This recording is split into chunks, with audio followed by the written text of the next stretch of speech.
নির্বাচিত হয়ে বিসিবি সভাপতির চেয়ারে আবারও বসতে চান তামিম ইকবাল। অ্যাডহক কমিটির দায়িত্ব নিয়ে প্রথম সংবাদ সম্মেলনেই এ তথ্য জানান তিনি। আমিনুল ইসলাম বুলবুলের নেতৃত্বাধীন বিসিবির পরিচালনা পর্ষদ ভেঙে দিয়ে 11 সদস্যের নতুন অ্যাডহক কমিটি গঠন করে দেয় জাতীয় ক্রীড়া পরিষদ। সভাপতির পদে বসেন তামিম। সন্ধ্যায় বিসিবিতে হয় অ্যাডহক কমিটির সভা। মানিক মাহমুদের রিপোর্ট।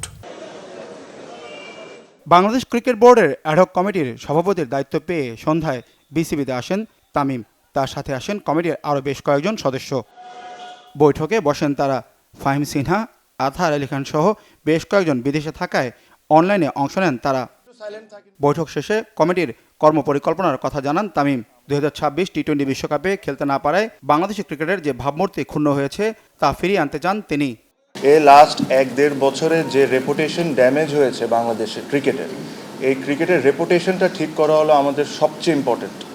আমাদেরকে একটা দায়িত্ব দিয়ে আনা হয়েছে যে free and fair election held করা 3 মাসের মধ্যে। আমরা এটা যে আমাদেরকে যে দায়িত্ব দেওয়া হয়েছে, আমরা এই দায়িত্বটা যতটা অনেস্টিভাবে আমরা এই জিনিসটা করতে পারি আর যতটা দ্রুতভাবে আমরা এই জিনিসটা করতে পারি, আমরা এই জিনিসটাই করব। সাথে সাথে অবশ্যই আমরা ডে টু ডে অ্যাক্টিভিটিসের মধ্যে যা যা হয়েছে, ওয়ার্ল্ড কাপ ইস্যু আছে আপনারা জানেন, সব কিছু নিয়ে আমাদের যা সঠিক কাজ করার দরকার আমরা তাই করি। আমরা লাস্ট অনেক বোর্ডে দেখেছি যে বিভিন্ন বোর্ড ডিরেক্টর বিভিন্ন সময় ইন্টারভিউ বা বিভিন্ন সময় অনেক কিছু বলেছেন। আমরা এই জায়গা থেকে সরে এসে আমরা একজন স্পোক্স পারসন ঠিক করেছি।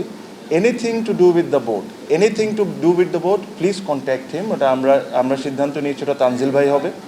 আগামী নির্বাচনে প্রার্থী হওয়ার ইচ্ছা প্রকাশ করেন তিনি। অবশ্যই আমরা ইলেকশন করব। এখানে আপনি আমাকে ব্যক্তিকে জিজ্ঞেস করতে হবে। আমার ইচ্ছা থাকতে পারে আমি করতে পারি, বা ওবার ইচ্ছা থাকতে পারে উনি করতে পারে, ওনার ইচ্ছা নাও থাকতে পারে। আর যখন একটা ফ্রি অ্যান্ড ফেয়ার ইলেকশন হবে, আর খালি আমরা না, যারা যারা ইন্টারেস্টেড, আমি সবাইকে রিকোয়েস্ট করব যে সবাই পার্টিসিপেট করে। বুধবার সন্ধ্যায় বসবে নতুন কমিটির আনুষ্ঠানিক সভা। মানিক মাহমুদ, বাংলা ভিশন, ঢাকা।